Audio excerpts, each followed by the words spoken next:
sejahtera untuk kita semuanya. Selamat malam. Saya Farmelia Nasari dengan NIM 2401301079. Di sini saya membuat video ini yaitu untuk memenuhi tugas PPL atau perancangan perangkat lunak, yaitu mengenai OOP atau Object Oriented Programming. Oke, langsung saja ke materinya. Oke, yang pertama ada pengertian OOP. Apa sih OOP itu? Ya, jadi OOP adalah Object Oriented Programming atau pemrograman berorientasi objek, yaitu adalah paradigma pemrograman yang berbasis pada objek yang memungkinkan pengelolaan data dan fungsionalitas dalam bentuk objek. Pemrograman berorientasi objek (OOP) adalah paradigma pemrograman dalam ilmu komputer yang bergantung pada konsep kelas dan objek. Ia digunakan untuk menyusun program perangkat lunak menjadi potongan-potongan kode cetak biru yang sederhana dan dapat digunakan kembali atau biasanya disebut kelas. Yang digunakan untuk membuat contoh-contoh objek secara individual. Ada banyak bahasa pemrograman berorientasi objek termasuk JavaScript, C++, Java, dan Python. Kemudian ada konsep dasar Object Oriented Programming. Nah, sebelum kita masuk ke contoh konkret, mari kita pahami dulu beberapa konsep dasar dalam OOP. Yang pertama itu ada kelas.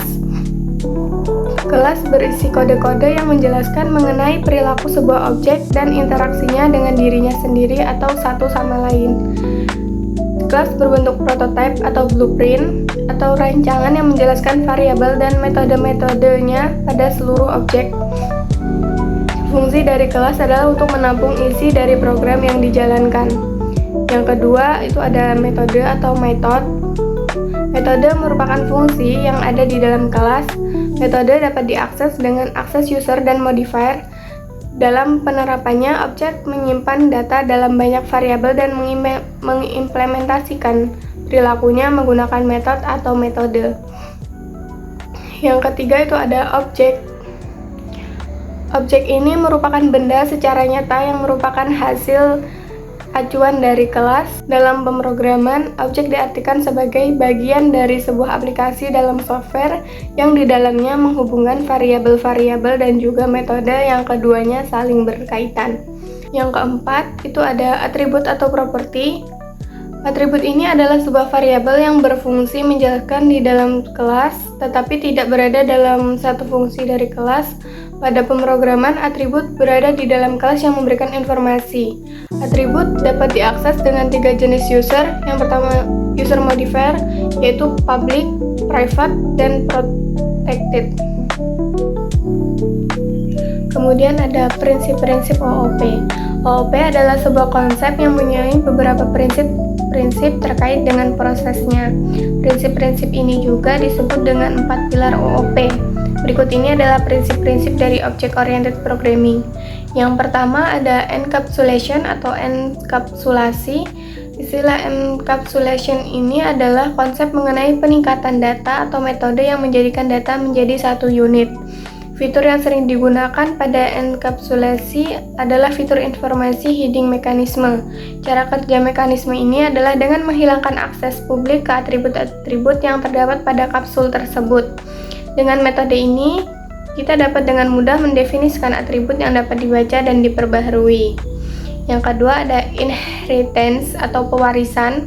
Prinsip pewarisan ini adalah ketika kita dapat membentuk kelas baru yang menyalurkan atau mewarisi bagian dari kelas yang sudah ada sebelumnya.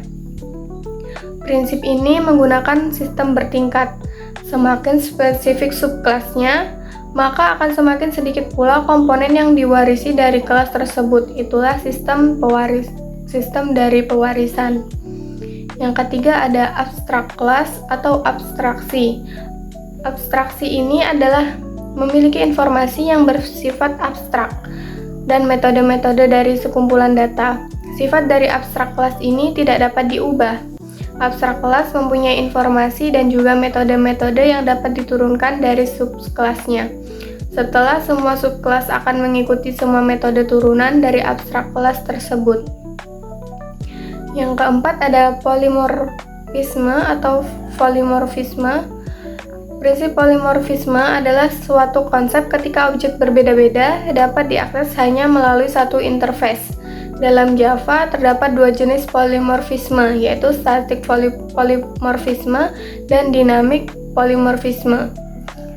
Berikut adalah penjelasan dari static polimorfisme dan dynamic polimorfisme. Yang pertama, static polimorfisme. Jenis polimorfisme ini umumnya digunakan dengan metode overloading. Metode overloading ini memberikan izin untuk menerapkan beberapa implementasi metode yang berbeda, tapi kelasnya masih sama dan parameternya yang berbeda. Kemudian, dynamic polymorphism. Pada dynamic polymorphism, terdapat sebuah subkelas yang menimpa kelas supernya. Apabila subkelas ini diterapkan, Java Virtual Machine akan selalu menggunakan metode yang telah ditimpa. Contoh Object-Oriented Programming dengan Java. Sekarang, mari kita lihat bagaimana konsep OOP diterapkan dalam bahasa pemrograman Java. Java adalah salah satu bahasa yang sangat populer untuk OOP. Dan berikut ini adalah contoh sederhananya. Dalam contoh ini, kita membuat kelas mobil dengan atribut warna dan tahun, serta metode tampilkan info. Kemudian kita membuat objek mobil A dari kelas mobil dan mengisinya dengan data. Itu tadi adalah contoh OOP dengan Java. Kemudian ada contoh OOP dengan Python. Nah, Python juga mendukung OOP dan banyak digunakan oleh pemula karena sintaksnya yang sederhana. Nah, berikut contoh OOP dalam Python. Pada contoh ini, kita membuat kelas mobil dengan metode init yang berfungsi sebagai konstruktor untuk menginisialisasi atribut, warna, dan tahun. Kemudian kita membuat objek mobil A dan memanggil metode tampilkan info. Nah, itu tadi contoh OOP dengan Python. Nah, kemudian contoh OOP dengan C++. C++ adalah bahasa yang sangat kuat dan sering digunakan untuk aplikasi yang membutuhkan performa tinggi. Berikut ini contoh OOP dalam C++. Pada contoh ini, kita membuat kelas mobil dengan atribut warna dan tahun, serta metode tampilkan info.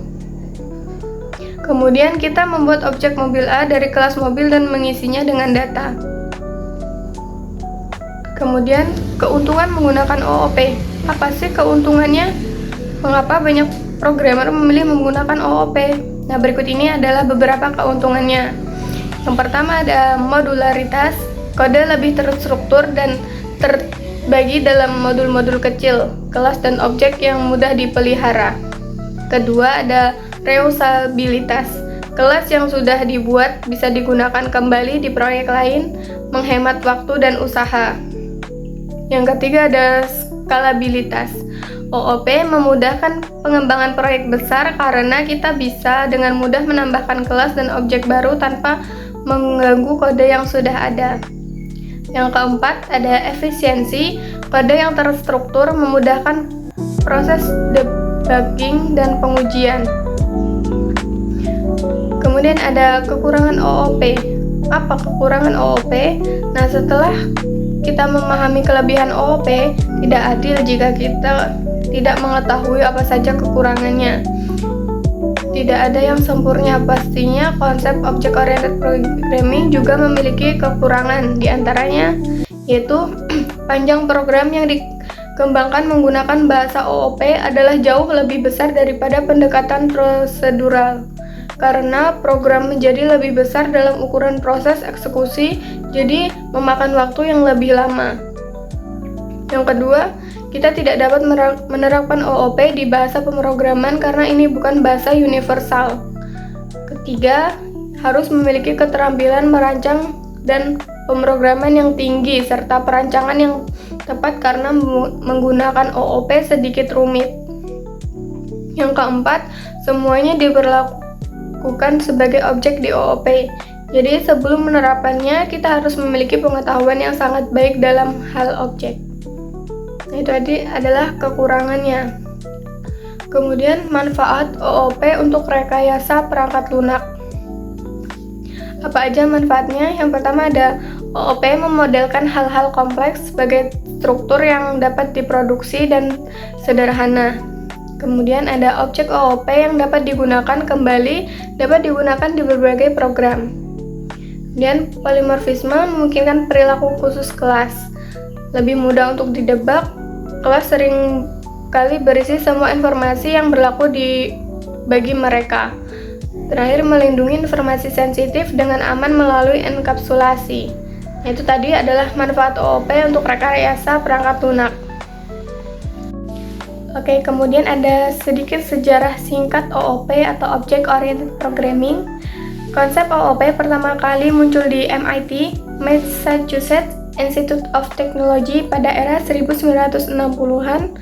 Lalu sekitar berapa tahun kemudian, antara 1962 sampai 1965, sebuah bahasa pemrograman yang mendasari konsep OOP diperkenalkan dengan nama bahasa pemrograman Simula 1, dikembangkan oleh Christian Nygård dan Paul Johan yang merupakan warga negara Norwegia. Setelah itu pada tahun 1967 keluarlah Simula 67. Bahasa Simula dengan OOP menginspirasi banyak pengembang sehingga pada tahun 70-an tercipta bahasa Smalltalk. Bahasa yang pertama kali disebut oleh dunia sebagai Object Oriented Programming dengan membawa fitur barunya yaitu inheritance. Pada tahun 1990-an, popularitas OOP meningkat dengan bahasa-bahasa seperti C++, Java, dan Python. Mengadopsi dan memperluas prinsip-prinsipnya. Bahasa-bahasa ini membawa OOP ke arus utama, menjadikannya paradigma dominan dalam pengembangan perangkat lunak. C++ berdasarkan fondasi C memperkenalkan konsep OOP sambil tetap mempertahankan kompatibilitas dengan pemrograman prosedural. Bahasa ini menjadi populer dalam pemrograman sistem dan pengembangan aplikasi.